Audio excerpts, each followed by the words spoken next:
তাফসিরুল কোরআন ও মাহফিল ৩০ পারা গ্রুপে আলোকিত আল কোরআন প্রতিযোগিতা ২০২৫।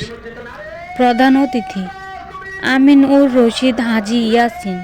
প্রধান আলোচক কারি মাওলানা মুফতি শফিউল্লাহ কিশোরগঞ্জ। বিশিষ্ট সমাজসেবক ও সভাপতিত্ব করেন মোহাম্মদ কামাল হোসেন রিপন। তারিখ ২৩/২/২০২৫ ইংরেজি রবিবার। চোখ রাখুন কুমিল্লার ভয়েস, সত্যের সন্ধানে। সবসময় পড়ুন। দেশ ও দেশের বাহিরের সবাই ধন্যবাদ।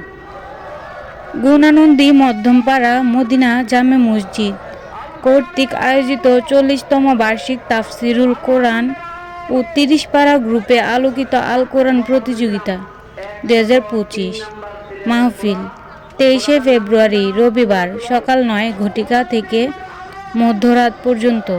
স্থান গুণানন্দী ২২ নং গেট সংলগ্ন মাদ্রাসা ময়দান, পোস্ট রাজেন্দ্রপুর ৩ নং দক্ষিণ দুর্গাপুর ইউনিয়ন, কোতোয়ালী মডেল থানা, আদর্শ সদর, কুমিল্লা, চট্টগ্রাম বিভাগ, বাংলাদেশ।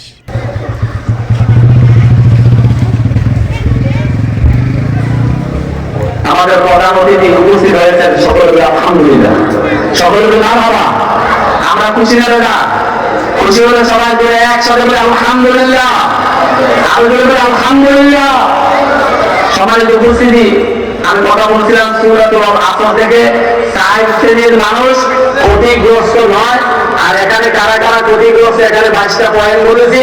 যারা মানুষ যারা মারে, মদ যারা খায়, ইবা যারা খায়, সুদ যারা খায়, গোশ যারা খায়, জিনা যারা করে, গান বাজনা যারা করে, মানবকে যারা বৃদ্ধাশ্রমে দেয়, এরপরে মানুষকে যারা ঠকায়, ওজনে যারা কম দেয়, খাদ্যে যারা ভেজাল দেয়, সেই শ্রেণীর মানুষ সবাই একসাথে বলে ক্ষতিগ্রস্ত। সেই শ্রেণীর মানুষ ক্ষতিগ্রস্ত। তাহলে আমরা আর মানুষ আর আমরা ঠকাবো না, ঠিক কিনা? আমরা সমাজের মধ্যে ব্যবসা লাগানো উচিত না, তো আসক্ত মেলাও করতে সমাজের মধ্যে ব্যবসা তৈরি করা, বিবাদ জাগানো, ঝগড়া লাগানো, সেই শ্রেণীর মানুষ ক্ষতিগ্রস্তে নিরুদ্দিত হয়ে যাবে।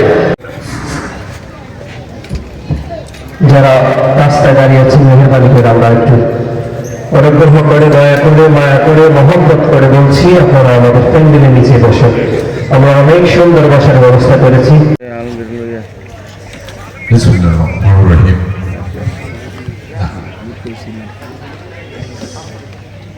আজকে গুণানন্দী মধ্যমপাড়া মদিনা জামে মসজিদ কর্তৃক আয়োজিত তাফসীরুল কোরআন মাহফিল, এখানে রয়েছে কোরআন তেলাওয়াত প্রতিযোগিতা রয়েছে। আমি ব্যক্তিগত জীবনে আপনাদের মতো আমি একজন মুসলমান জন্মগতভাবে।